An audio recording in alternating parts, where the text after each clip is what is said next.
Oi, gente, professora Thalita. Hoje eu vou resolver com vocês as questões da prova da PM de 2022. Questão 21 fala de um grupo de 1.000 soldados, então a gente já sabe que 1.000 é a quantidade total. Uma parte foi dividida em grupos de 15. Então, essa uma parte aqui, ó, é o que a gente tem que descobrir, né? Pela quantidade de grupos de 15. E o restante foi dividido em 5 grupos de 17. Então, temos outros 5 grupos de 17. Como é que a gente vai resolver essa questão, então? Para começar, nós vamos ver quantos soldados estão nos grupos de 17, né? Então, são 5 grupos de 17. 17 vezes 5, a gente tem 5 vezes 7, 35. Deixa 5, vão 3. 5 vezes 1, 5, mais 3, 8. 85 nesses 5 grupos de 17. Só que a gente quer saber os grupos de 15, então a gente vai subtrair. São 1.000 soldados no total, eu vou tirar os 85 que estão nos grupos de 17. 9, 9, 10. 10 menos 5, 5. 9 menos 8, 1. Abaixo 9. Então, sobra 915. Esses 915 estão aonde? Nos grupos de 15 soldados. O que eu quero descobrir? Quantos grupos são? Então, eu vou fazer 915 dividido por 15. 9 não dá para dividir por 15, vai pegar o 91. Então, aqui na hora de ver qual valor que dá, a gente olha nas alternativas, né? A maioria está começando com 6. Então, vamos arriscar o 6. 6 vezes 15, 6 vezes 5, 30, 0, vão 3, 6 vezes 1, 6, com mais 3, 9. Aqui vai sobrar 1. Abaixo 5, 15 dividido para 15 é 1. 1 vezes 15, 15, para 15 não sobra nada. Então, a gente já tem a nossa resposta, que é 61 grupos. Alternativa D. Questão 22, então, a pergunta é: se apenas 3 pintores forem contratados no mesmo regime de trabalho, o tempo que levarão para concluir a pintura é de... Bom, o que a gente tem aqui são alternativas com dias e horas e a gente vai buscar informações para responder isso. Para a pintura externa de um prédio, foram contratados pintores no regime de trabalho de 6 horas por dia. Sabe-se que 5 desses pintores realizam a pintura exatamente 10 dias inteiros de trabalho. 10 dias inteiros de trabalho, 60 horas. Por quê? Porque eu já estou vendo ali nas alternativas que tem algumas que estão em horas. Então, eu já vou transformar aqui. Se apenas 3 pintores foram contratados no mesmo regime de trabalho, o tempo que levarão para concluir a pintura é de... Bom, o que a gente vê aqui? A gente tem que relacionar pintores com tempo de trabalho. São grandezas que estão relacionadas, né? Elas variam juntas. Se elas são grandezas que variam juntas, a gente tem um caso de proporcionalidade. Quando é proporcionalidade, a gente vai usar a famosa regra de 3.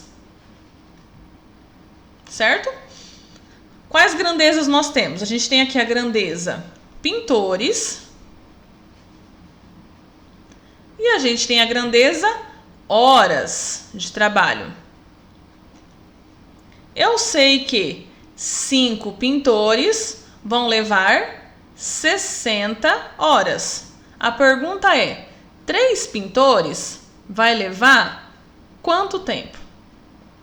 Antes da gente começar a resolver, a gente tem que analisar que tipo de proporcionalidade é essa, porque existem grandezas que são diretamente proporcionais, e quando é diretamente proporcionais, na regra de 3 a gente faz a multiplicação cruzada, e tem grandezas que são inversamente proporcionais. Aí na regra de 3 a gente faz a multiplicação direta, certo? Vamos analisar então. Aqui a quantidade de pintores diminuiu, né? Eu tenho menos pintores. Se eu tenho menos pintores, eles vão executar menos trabalho por dia. Sendo assim, eu vou precisar de mais horas de trabalho. Certo? Menos pintores, eu preciso de mais horas de trabalho para executar essa tarefa. Como as grandezas, uma decresce, a outra cresce, a gente está num caso de proporcionalidade inversa. Sendo assim, a multiplicação é reto. Multiplica direto, tá? Então, aqui o que a gente tem? A gente tem 3 vezes x, que vai dar 3x,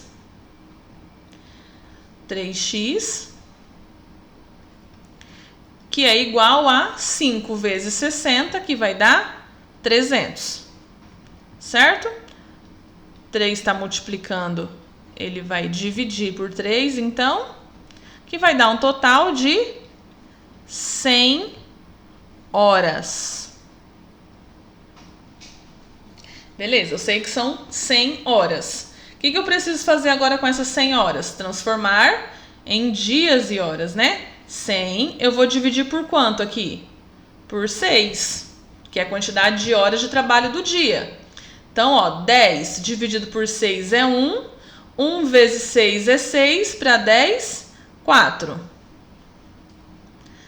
Abaixo 0. 40 dividido por 6 é 6. 6 vezes 6, 36. 36 para 40, sobram 4. Então, beleza, ó, eu peguei as horas e dividi por 6. Então, eu transformei em dias. E o que sobrou aqui? O que sobrou ainda são horas, porque esse valor que sobra, ele não passou pela divisão, certo? Quem passou pela divisão foram esses 16, então ele se transformou em dias. E aqui sobraram 4 horas. Então, a resposta correta é 16 dias e 4 horas. Alternativa D, 16 dias e 4 horas. A pergunta: a turbina foi desligada para a primeira manutenção é para a gente determinar a hora e o dia. Então, uma turbina de geração de energia foi ligada ao meio-dia, ou seja, às 12 horas do dia 1º de junho, 1/6. Após 800 horas de trabalho contínuo, ou seja, não foi desligada em nenhum momento, a turbina foi desligada para manutenção.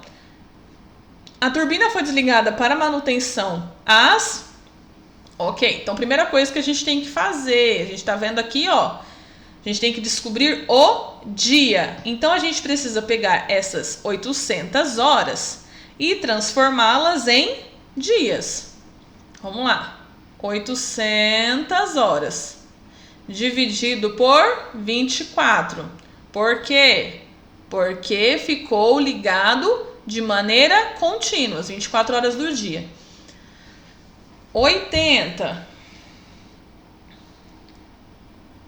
dividido por 24 vai dar 3. 3 vezes 24 é 72. Então, 80 menos 72 sobra 8. Abaixo 0, 80 dividido por 24 vai dar 3. 3 vezes 24, 72, sobra 8. Então, quanto tempo a turbina ficou ligada? A turbina ficou ligada 33 dias mais 8 horas. Certo? Mesma situação do exercício anterior. Esse aqui passou pela divisão, então ele virou dias. Esse que sobrou não passou pela divisão, então ele ainda é horas. Então tá, 33 dias mais 8 horas. O que a gente precisa? A gente precisa então saber quantos dias se passaram aqui, até onde, aliás, a gente precisa saber, né, a partir do dia 1º de junho, passados 33 dias, que dia que é. Então, o que a gente faz? Ó, a turbina foi ligada a primeira vez no dia 1º de junho. E aqui nós vamos acrescentar os 33 dias. Então, 4 e 3. Passou, então, para o dia 34 de julho. Aliás, para o dia 34 de junho. Mas junho não tem 34. Como é que a gente vai fazer, então? Quantos dias tem junho? Porque daí eu vou subtrair aqui a quantidade de dias que tem junho.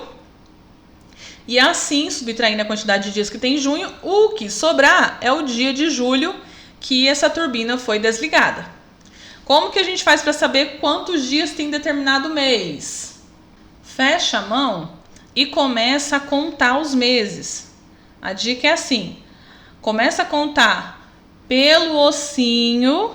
O mês que refere-se ao 31 dias, ele é um ossinho. O mês que é 30 dias vai ficar no intervalo que é a voltinha, né, entre um osso e outro. Então a gente conta dessa forma. Sabiam dessa regra, desse macetinho? Ó, janeiro, fevereiro, março, abril, maio, junho e julho. Junho tá aqui, ó, na curvinha. Como junho tá na curvinha, a gente tem, então, 30 dias de junho. Entenderam? Junho tem 30 dias. Se junho tem 30 dias, eu vou fazer aqui menos 30. Para ver que dia, né? Porque até o dia 30 foi junho. A partir disso daí é julho. 34 menos 30 vai dar 4. Ou seja, é dia 4 de julho. Mas que horas são? É 4 de julho, mas que horas são? Bom, a gente sabe que ela foi ligada ao meio-dia. E quando ela foi desligada, tinha passado 33 dias mais 8 horas. Então tá, o que eu tenho que fazer então? 12 mais 8, que vai dar 20 horas. Então ela foi desligada no dia 4 de julho às 20 horas. 20 horas do dia 4 de julho. 24. Seja M o menor número inteiro maior do que 2, que dividido por 3, por 5 ou por 7, deixa sempre resto 2. A soma dos algarismos de M é... Então a pergunta é essa daqui, ó. A soma dos algarismos de M é... Bom, vamos entender então. Se eu pego o número M e divido por 3, ele deixa resto 2. Se eu pego esse número M e divido por 5, ele deixa resto 2. Se eu pego esse número M e divido por 7, ele deixa resto 2. Tá, a gente vai fazer então um número que seja múltiplo, o menor número que seja múltiplo de 3, de 5 e de 7. Certo? O menor. Então a gente tem que achar o menor número que é múltiplo de 3, de 5 e de 7. Menor múltiplo... E ele é comum. Ele é comum, ele é múltiplo do 3, do 5 e do 7. Então, a gente está falando do menor múltiplo comum. Certo? É o MMC. Então, eu pego lá o 3, o 5 e o 7. E vou calcular o MMC. Dá para dividir por qual? Primo pelo 3. Sobra 1, o 5 não dá e o 7 não dá. Agora por 5. 1, o 7 não dá. E agora por 7, que vai dar 1, 1 e 1. Calculamos o MMC, agora a gente, aliás, dividimos, né? Agora a gente vai multiplicar. 3 vezes 5 é 15, 15 vezes 7, 105. 105. Beleza? Só que esse daqui, esse 105, o que que ele é? Ele é o MMC do 3, do 5 e do 7. Ou seja, quando eu pego o 105 e divido por 3, ou quando eu divido ele por 5, ou quando eu divido ele por 7, por ele ser múltiplo, ele deixa resto 0. E eu não quero resto 0, eu quero resto 2. Então, eu vou acrescentar esse 2 aqui. O que vai dar 107. Quem que é esse 107? É o menor número, que quando eu divido por 3, por 5, por 7, deixa resto 2. Tá.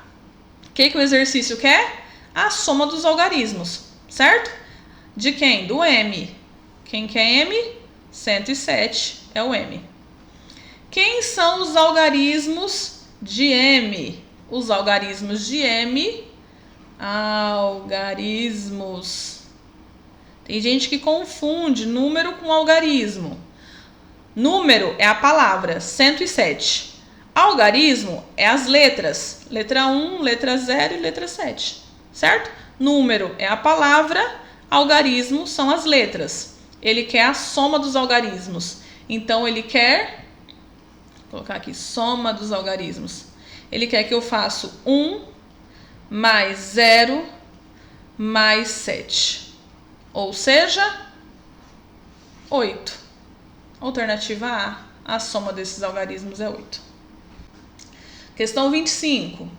Walter entrou em uma loja e ficou interessado em 4 produtos, A, B, C e D.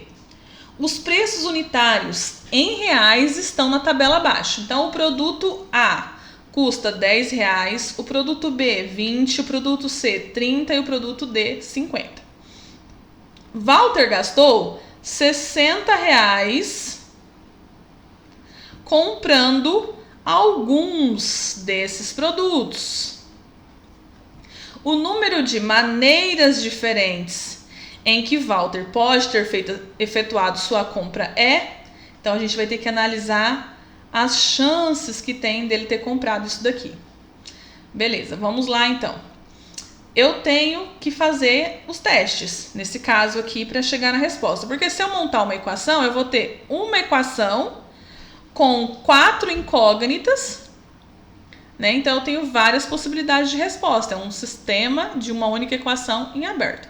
Então, ó, o que aconteceu? O Walter comprou alguns produtos de R$10.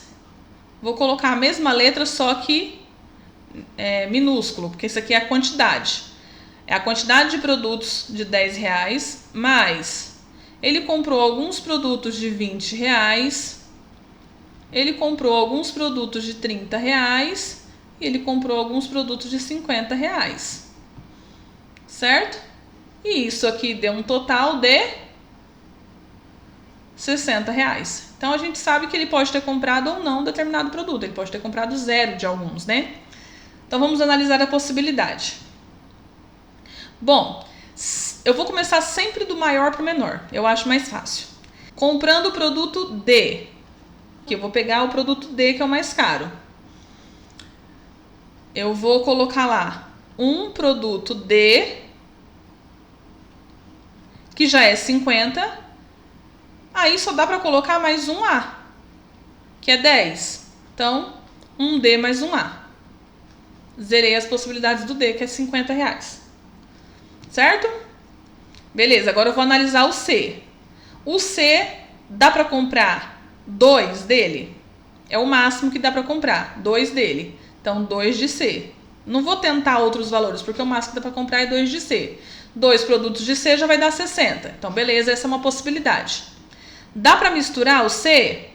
Um C mais 2B já passa.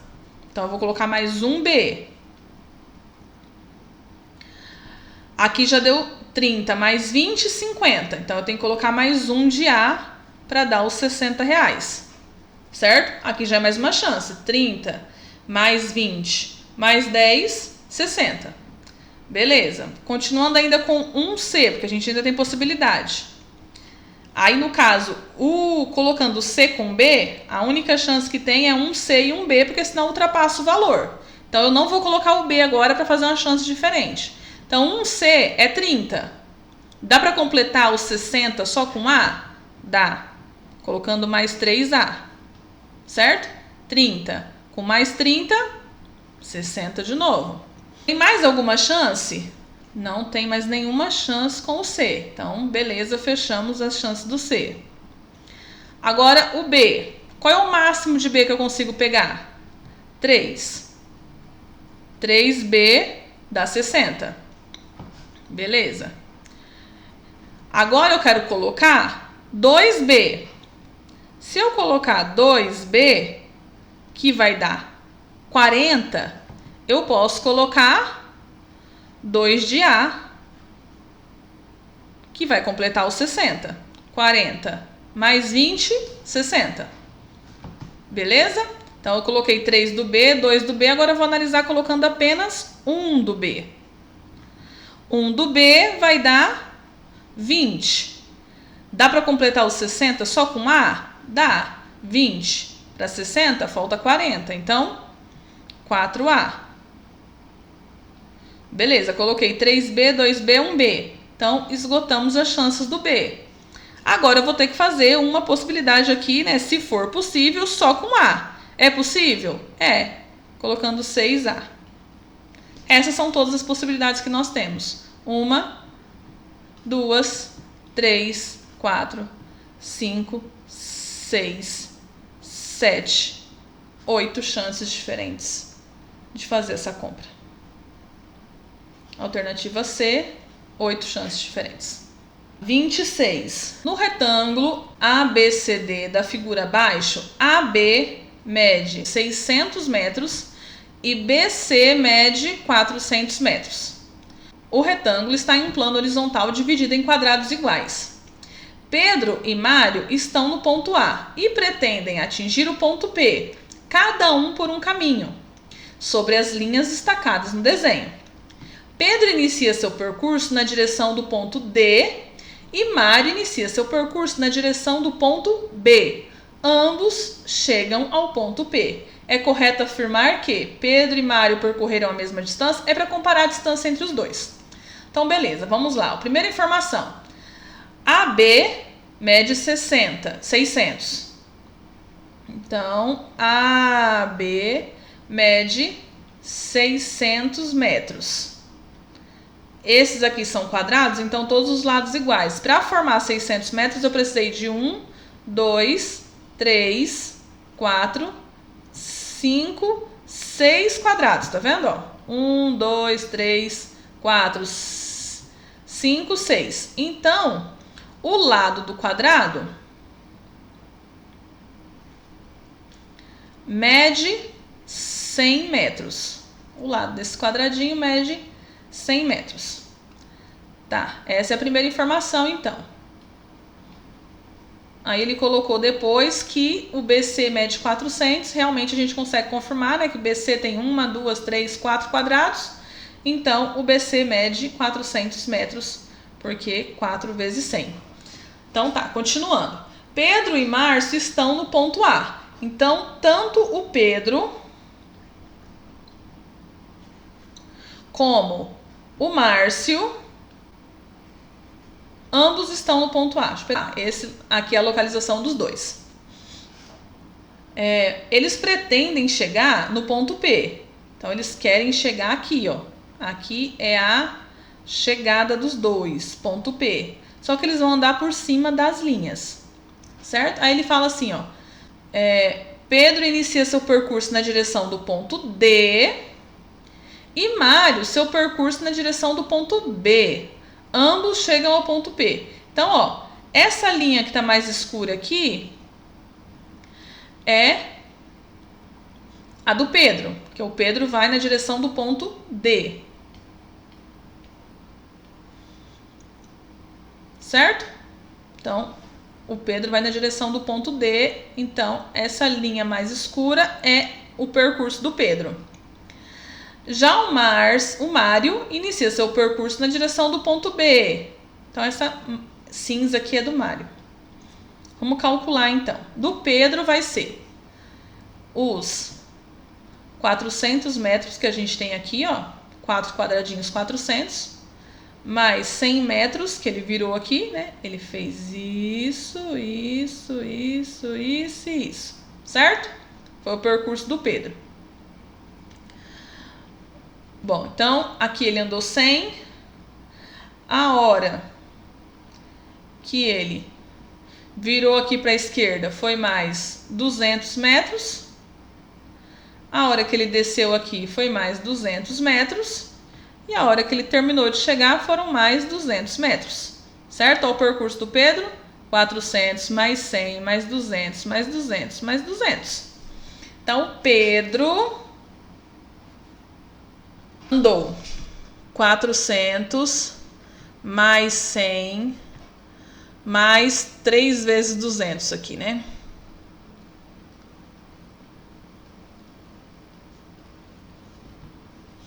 Certo? Isso aqui foi o que o Pedro andou. 0, 0, 4, 5, 7, 9, 11. O Pedro andou, então, 1.100 metros. Agora vamos ver quanto que o Márcio andou. Só que para descobrir quanto que o Márcio andou, a gente vai ter que achar o valor dessa diagonalzinha aqui, ó. Estão vendo aqui essa diagonal? Tá. Se a gente olhar bem, esse retângulo, esse triângulo retângulo aqui, ó, que forma na diagonal, ele tem, aqui são 3 quadrados, certo? Aqui são 4, então é o famoso triângulo 3, 4, 5. Aqui vai ser os 5 quadrados. Lembra o triângulo famoso 3, 4, 5? Então aqui são os 5 quadrados que vai dar os 500 metros. Beleza, então o que que o Márcio fez? O Márcio desceu aqui 600 metros e virou aqui mais 500 metros. Então o Márcio andou, Mário. O Mário andou 600 mais 500. Ora, os mesmos 1.100 metros. Então, Pedro e Mário percorreram distâncias iguais, alternativa A.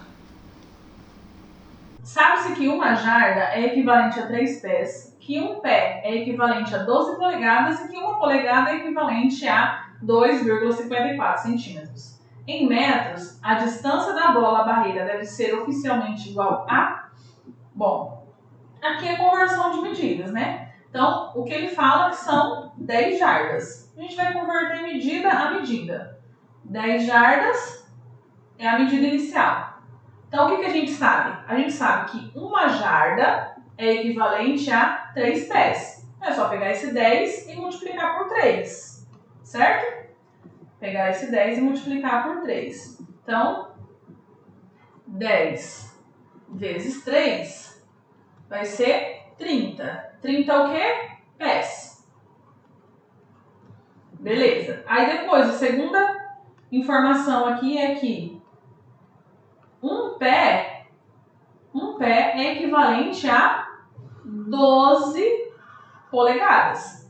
Então, beleza. Cada um pé é 12 polegadas, vamos ver quanto que 12 pés.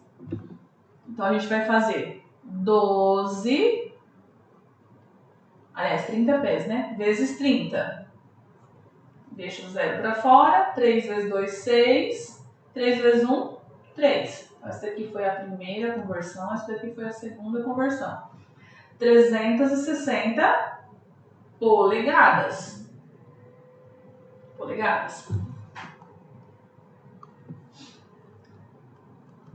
360 polegadas. Certo? Aí, depois, uma polegada, ele nos deu que vale a 2,54 centímetros. Então, é isso que a gente vai converter agora. 2,54 centímetros vezes a quantidade de polegadas que nós temos, que é... Opa.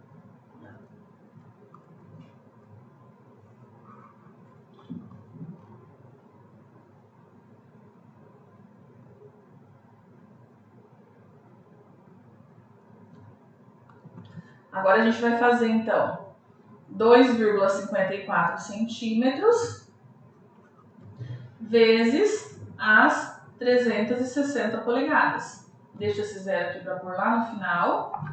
Vamos fazer 6 vezes 4, 24.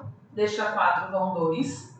6 vezes 5, 30, com mais 2, 32. 6 vezes 2, 12. 13, 14, 15.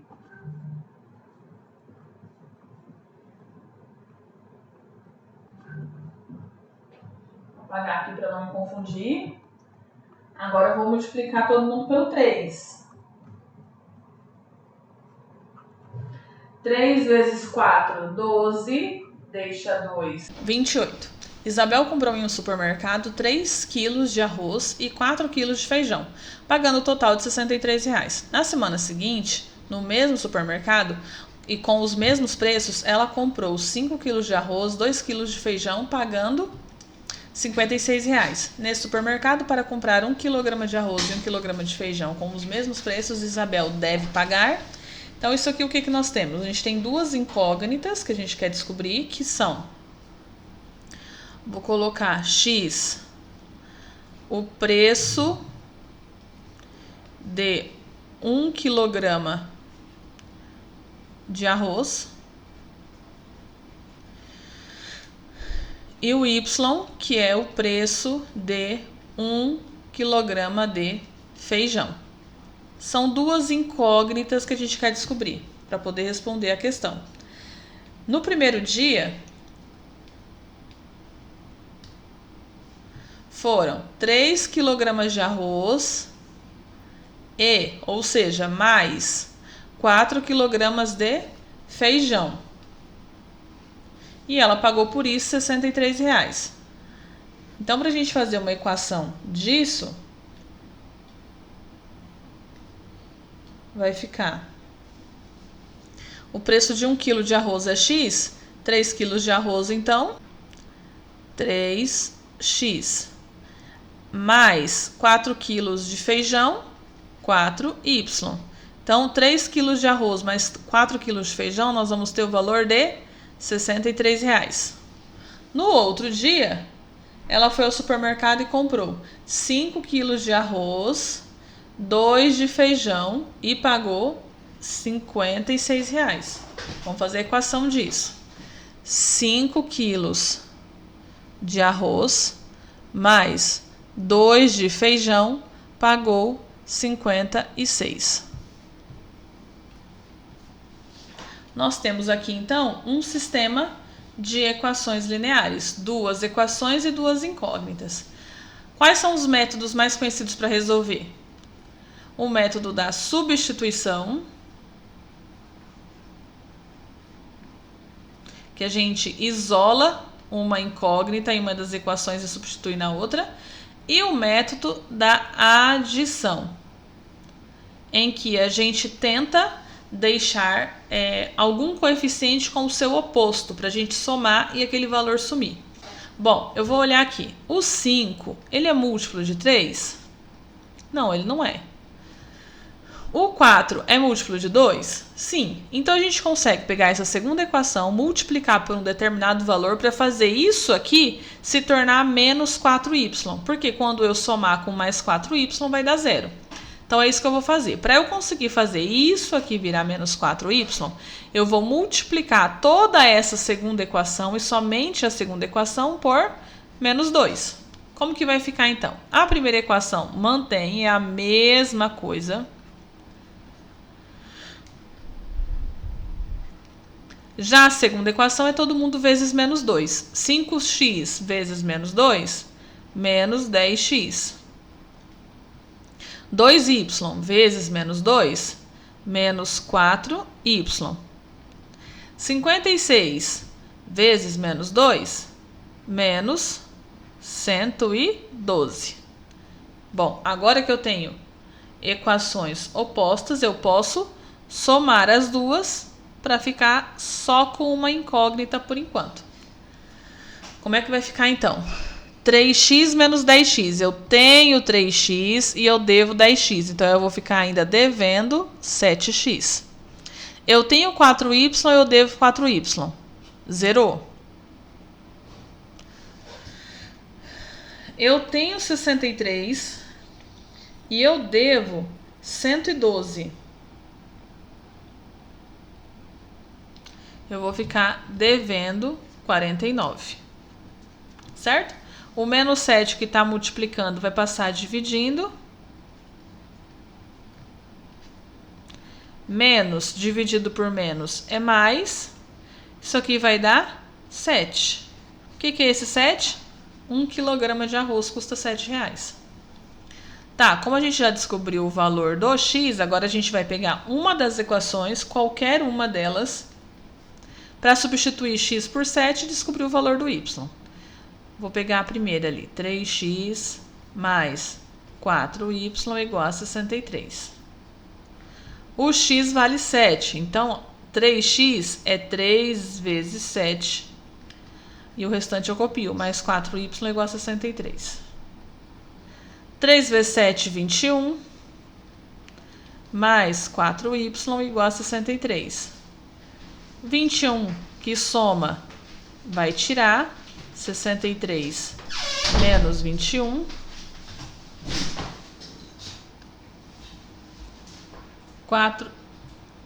4y então é igual a 63 menos 21, 42. Y então é igual a 42 dividido por 4. Y é igual a 10,50.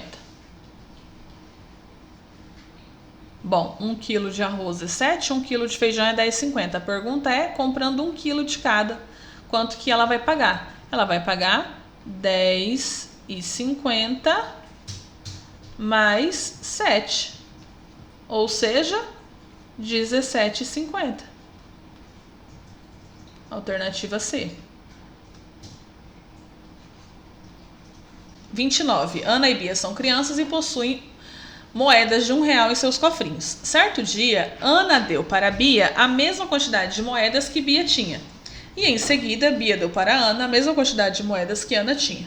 Após essa operação, as duas crianças ficaram com 32 moedas cada uma. Bia tinha inicialmente...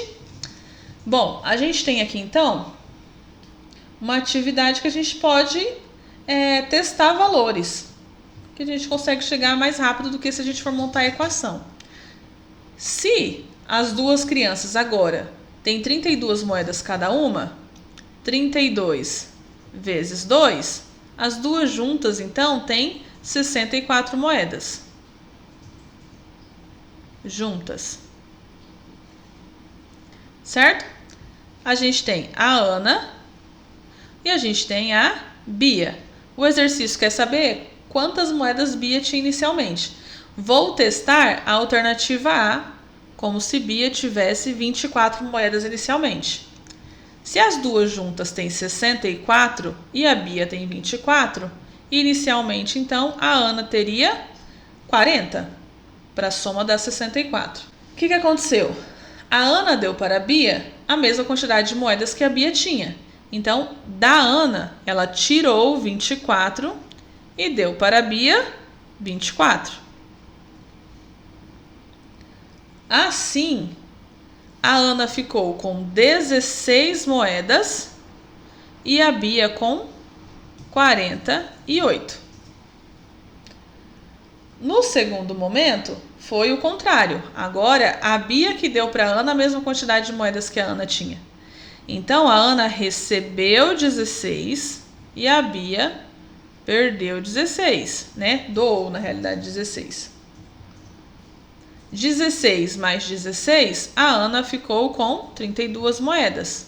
48 menos 16, a Bia também ficou com 32 moedas, que era o que o exercício estava falando. Então, a alternativa A já deu a resposta correta. Se a gente for tentar fazer a mesma coisa com qualquer uma das outras alternativas, no final não vai chegar os mesmos valores, somente com essa alternativa da Bia ter 24 moedas no início. Ok, questão 30. Um número inteiro positivo n de 2 algarismos é tal que exatamente 3 das 4 afirmações a seguir são verdadeiras. Então, nós temos 4 afirmações e dessas 4 afirmações, exatamente 3 são verdadeiras. Então, primeiro a gente tem lá, n é um número par, n é um número primo, n é múltiplo de 3, um dos algarismos de n é 5. O algarismo das unidades de n é, bom, Só de ler as alternativas, as afirmações, a gente já consegue descobrir qual que é a falsa. Por quê? Primeiro aqui, ó, eu tenho n é um número par, certo? E aqui eu tenho n é um número primo. Qual é o único número que é par e primo? O 2. Pode ser o 2? Não. Por quê? Porque ele tem 2 algarismos. E o número 2 é um número de apenas um algarismo. Então, uma dessas duas afirmações é a errada. Ou é errada que o n é par, ou é errada que o n é primo.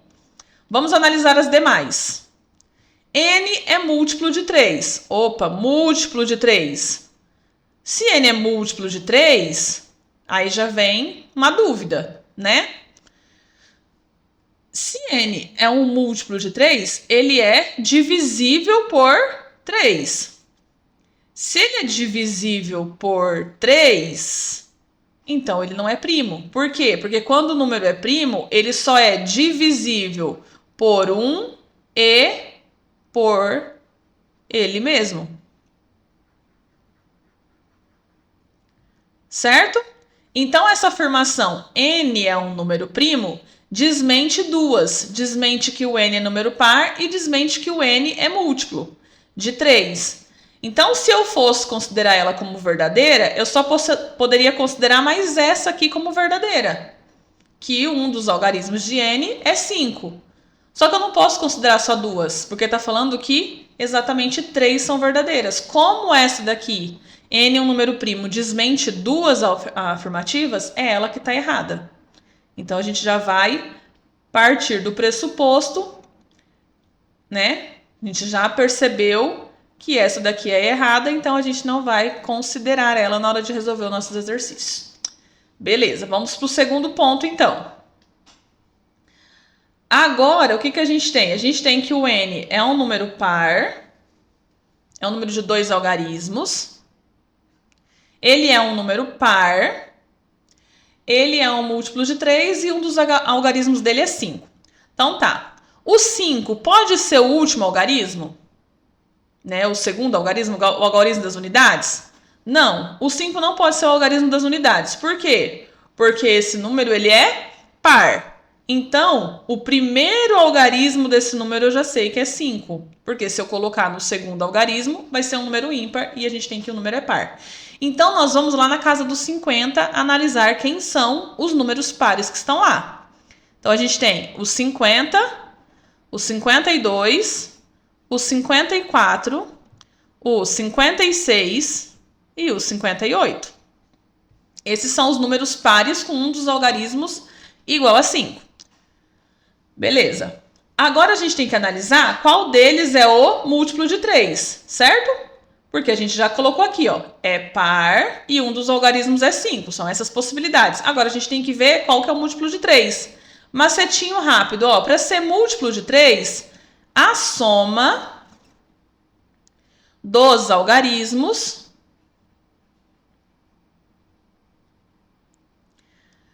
tem que ser múltiplo de 3.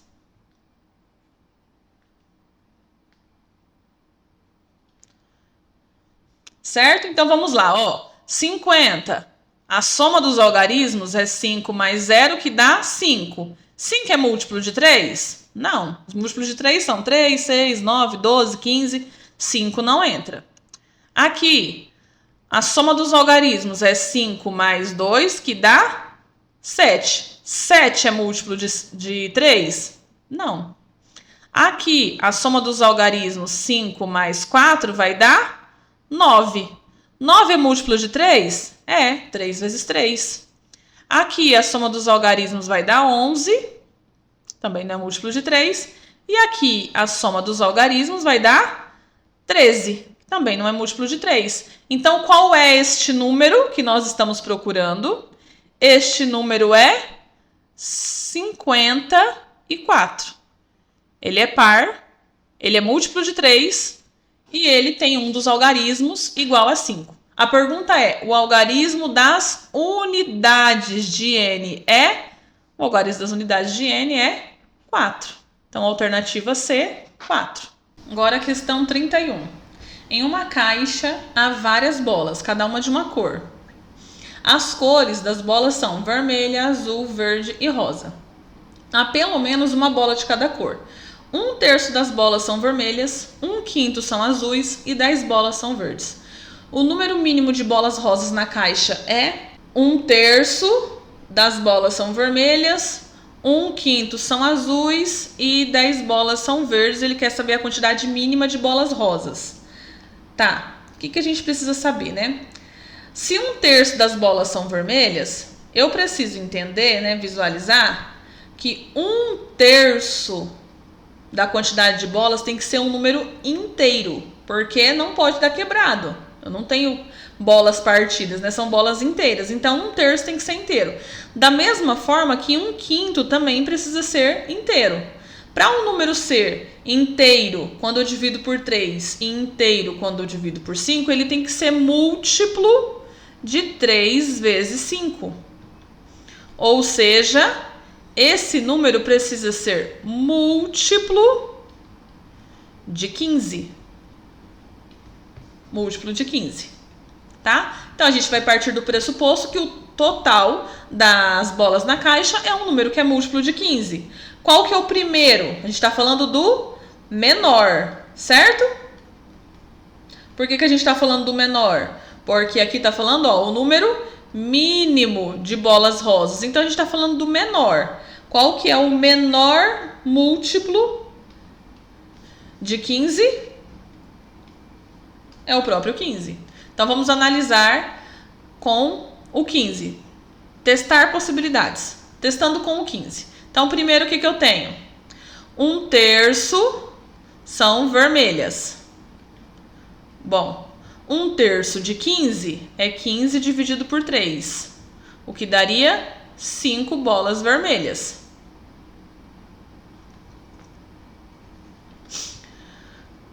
Um quinto são azuis. Então, 15 dividido por 5 vai dar 3 bolas azuis. Certo? 10 são verdes, ele quer saber a quantidade de bolas rosas. Então, as bolas rosas seria o total da caixa, que eu considerei 15, menos 5 vermelhas, menos 3 azuis, menos 10 verdes. Ou seja, 15 menos 18. Então, teria menos 3 bolas rosas. É possível? Não, não é possível. Então, a gente vai analisar com o próximo. Qual que é o próximo múltiplo de 15? O próximo múltiplo de 15 é 30. Vamos analisar, então, com o 30, para ver se vai dar certo. Tá, agora eu quero ver com o 30. As bolas vermelhas, vou apagar só onde eu coloquei 15 aqui, ó.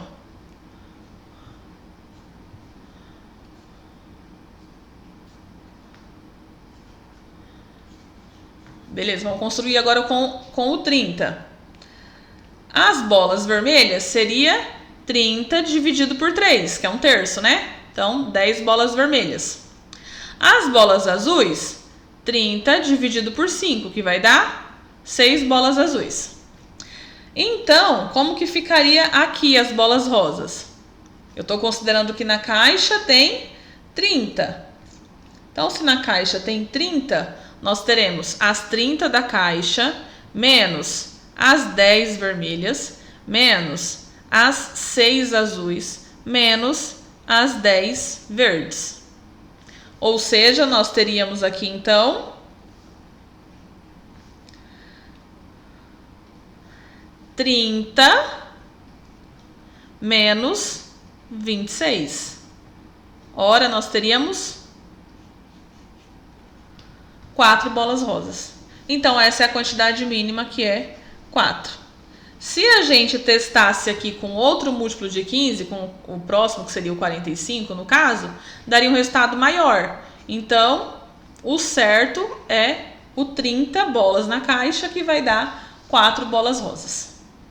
33. Considere o triângulo retângulo ABC, cujos lados medem 12, 5 e 13. Você já deu um ponto sobre o lado BC, tal que os triângulos ABD e ACD tenham perímetros iguais. É para falar qual que é a área do triângulo ABD. Bom, já fiz o desenho aqui. Sempre, toda vez que falar de alguma coisa referente a uma representação geométrica, faça o desenho para você visualizar melhor.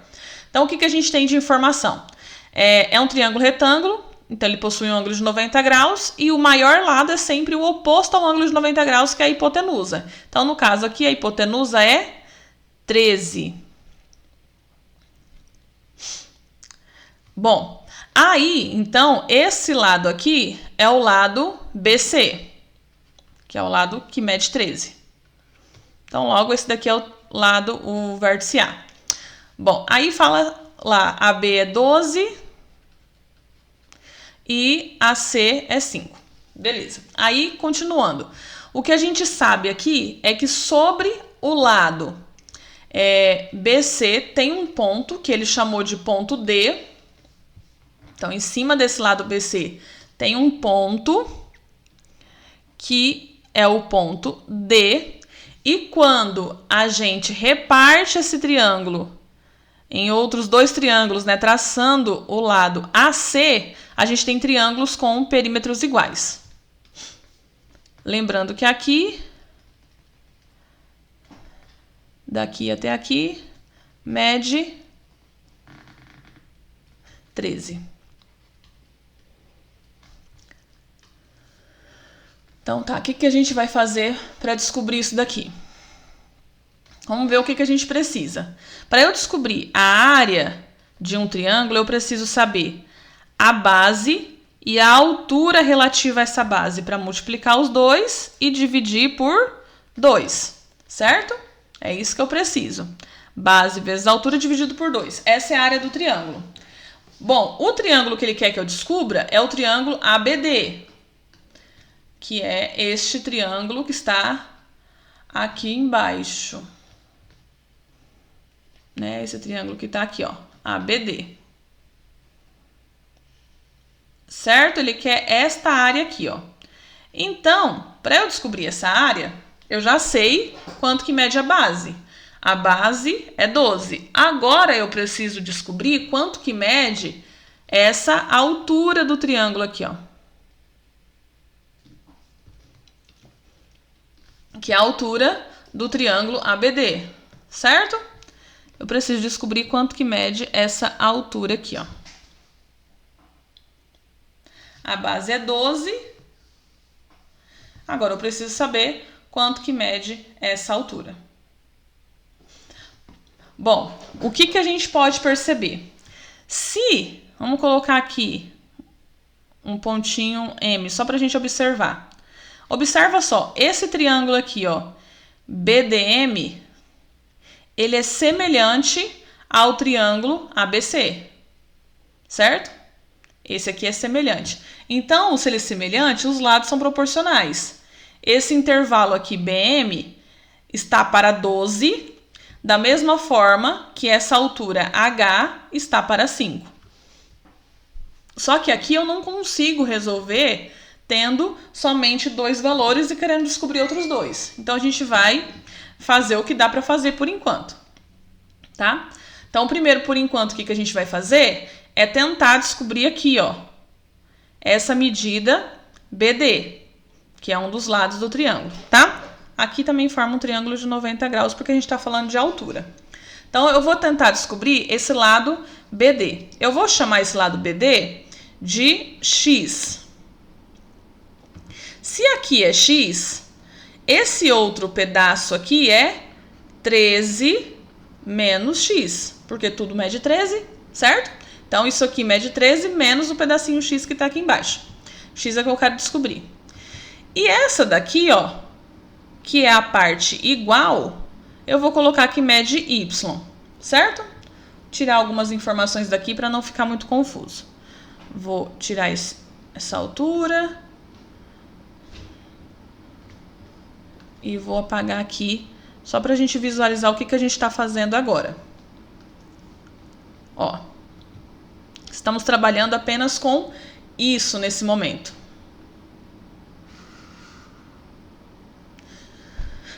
Tá, o que a gente sabe em relação a isso? A gente sabe que os perímetros são iguais. Então, eu vou pegar isso aqui, ó. Perímetros iguais. Quem tem perímetros iguais? ABD e ACD. São perímetros iguais. Então, tá.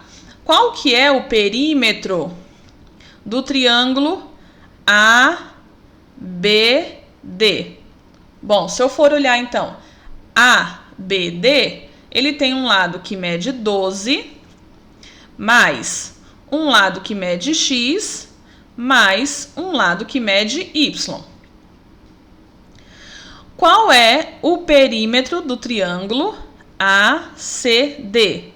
ACD tem um triângulo, aliás, tem um lado que mede 13 menos x, mais um lado que mede 5, mais um lado que mede y.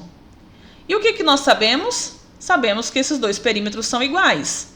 Então, 12 mais x mais y é igual a 13 menos x mais 5 mais y. Equação de primeiro grau. Mesmo valor em ambos os lados da equação, anula. Então, anulamos o y. O que tem x a gente deixa no primeiro membro e o que não tem a gente passa para o segundo, certo? Então, esse menos x eu vou passar para o primeiro membro, mudando o sinal para positivo. Ele está tirando, ele vai passar somando. Mais x é igual ao que eu já tenho ali, 13 mais 5. E esse 12, que não tem x nele, eu vou passar ele para o outro lado também. Só que daí, como ele está somando aqui, para o outro lado ele vai passar subtraindo. Então, menos 12. Continuar. Aqui. X mais x, 2x, é igual a 13, 18, menos 12, 6. Dividindo por 2, eu chego que x é igual a 3. Então, este pedacinho aqui, que eu sei que mede x, na realidade ele mede 3. E como o total é 13, esse outro pedaço aqui mede 10. Então, tá. Esse aqui foi o primeiro cálculo, eu vou para a segunda parte agora. Bom, qual que é a segunda parte? Eu quero determinar esse pedaço aqui agora para eu ter a altura do meu triângulo, certo? Eu quero descobrir quanto que mede essa altura. Note o seguinte.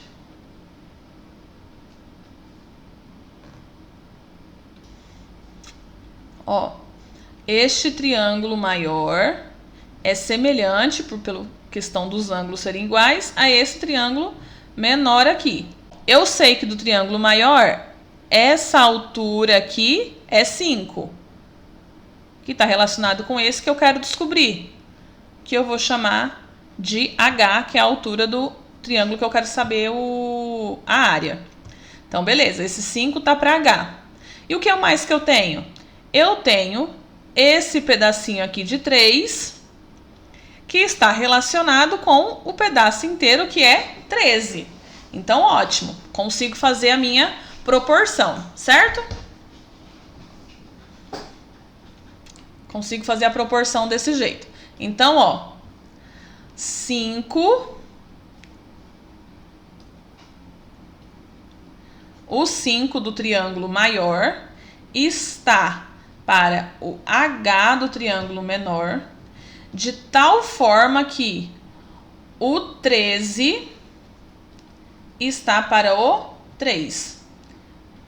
Regrinha de 3 super simples.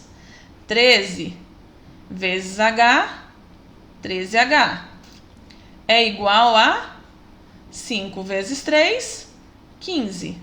Portanto, o H é 15 trezeavos.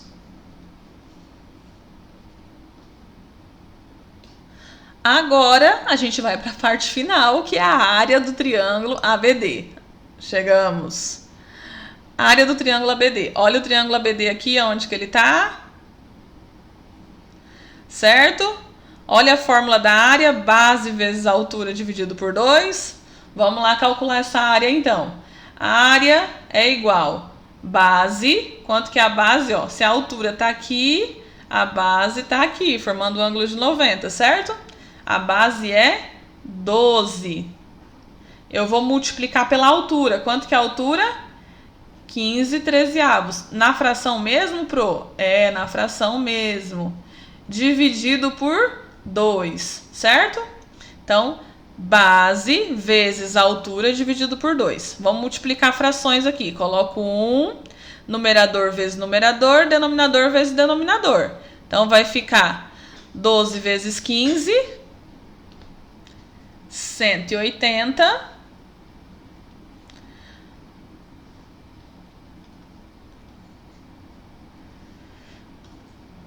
1 vezes 13, 13. 180, 13. Dividido por 2. Tá, vamos organizar. Então, é o que? Eu tenho uma fração dividido por um número, transformo o número em fração e faço a multiplicação dos extremos dos extremos e dos meios, né? Então, ó, extremos, 180 vezes 1. Meios, 13 vezes 2, 26. Pro, não tem. Não tem. Quando não tem alternativa, significa que a gente precisa simplificar a nossa resposta. Por quanto que dá para simplificar? Por 2.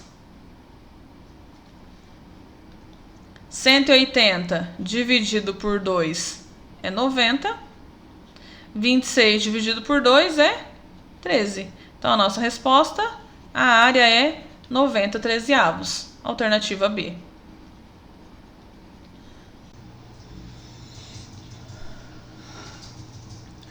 34. Considere os produtos. 1 mais meio, 1 mais 1/3, 1 mais 1/4, 1 mais 1/5, até 1 mais 1 2022. E o D, 1 menos 1 meio, 1 menos 1/3, 1 menos 1/4, 1 menos 1/5, até 1 menos 1 2022. O produto SD é igual a... Bom, então aqui para a gente conseguir resolver, a gente tem que fazer uma simplificação. Observa só quanto que vai dar cada uma dessas somas aqui, ó. Se a gente for somar, a gente precisa transformar, então, né, no caso aqui, ó, se eu for somar 1 mais 1 meio, eu preciso transformar esse número em uma fração com o denominador 2, né? Então, pensa comigo, o número 1, se eu for colocar ele numa fração de denominador 2, que número que dividido por 2 vai dar 1? Então, o 1 é a mesma coisa que 2 meios, certo? Porque 2 dividido por 2 dá 1. A mesma coisa, aqui, no caso, o denominador tem que ser 3. Então, 1 é 3/3. Aqui, o 1, ele é 4/4. Aqui vai ser 5/5. Até chegar aqui, que é 2022 avos. Beleza. Fazendo essas somas, o que a gente observa? Ó, vou fazer aqui ao lado essa soma aqui. Então, isso aqui vai ser igual ao quê? Se eu somo 2 meios com 1 meio, conservo o denominador e soma só os numeradores. Então, vai ficar 3 meios. 3 meios. Aqui é produto, né? Ele falou que é produto. Então, aqui eu estou multiplicando. Então, vezes... Agora, esse resultado aqui, ó, 3/3 mais 1/3. 4/3. Vezes o outro, 4/4 mais 1/4, 5/4. Mais 6/5. E assim sucessivamente até chegar em 2023, 2022 avos. Certo? Observem só que nessa soma, um numerador anula um denominador. Por quê? Porque se eu multiplico por 3 e depois eu vou lá e divido por 3, eu não estou fazendo nada. São operações opostas. Mesma coisa aqui, ó. Se eu multiplico por 4 e depois divido por 4, também opostas.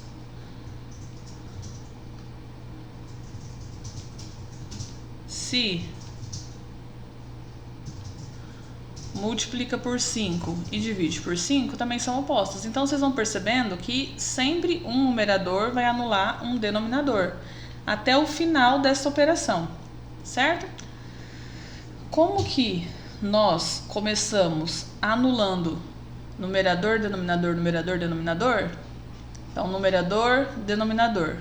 Aqui no finalzinho eu vou ter 2022 sobre...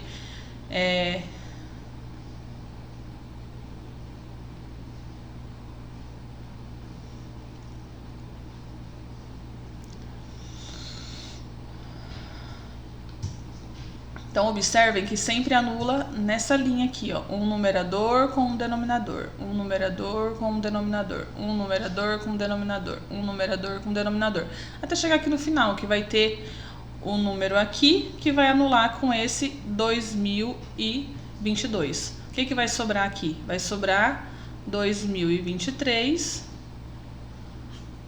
meios. É o primeiro produto, que é o valor de S. Já no segundo, o que nós temos? A gente tem praticamente a mesma coisa, só que é uma subtração. Então, a ideia é a mesma. 2 meios, né? Não vou nem colocar aqui por cima, que a gente já sabe que 1 é 2 meios. 2 meios menos 1 meio, 1 meio, vezes 3 terços menos 1 terço, 2 terços, vezes 4 quartos menos 1 quarto, 3 quartos, vezes 5 quintos menos 1 quinto, 4 quintos. E assim sucessivamente até eu chegar 2022 menos 1 2022 vai ficar 2021 2022.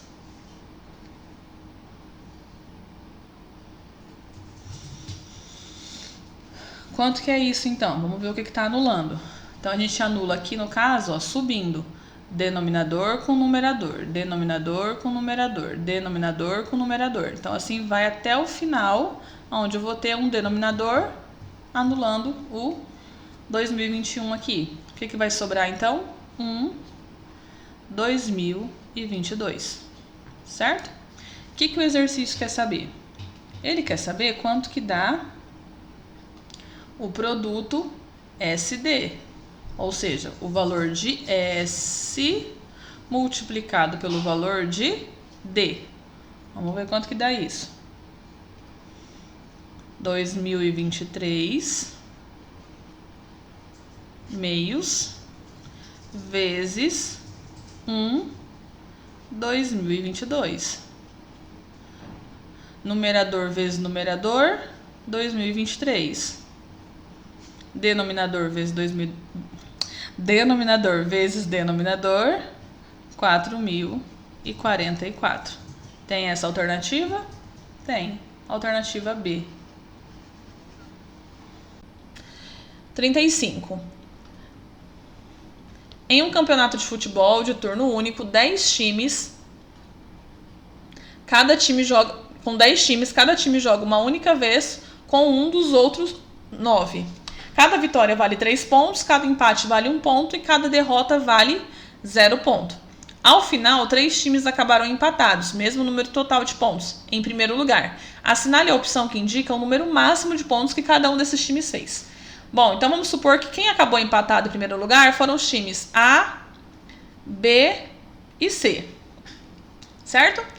Para a gente conseguir atingir o maior número de pontos, a gente precisa ter o maior número de vitórias. Cada time jogou 9 vezes. Então, se cada time ganhasse todas, 9 vezes 3 pontos daria 27 pontos. Certo? Só que pensa bem.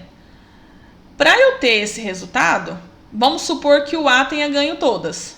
Se o A ganhou todas, ele ganhou do B e ganhou do C. Então, o C não ganhou 9. O B também não ganhou 9. Então, eles não conseguiriam fazer 27 pontos. Assim, eles não terminariam empatados.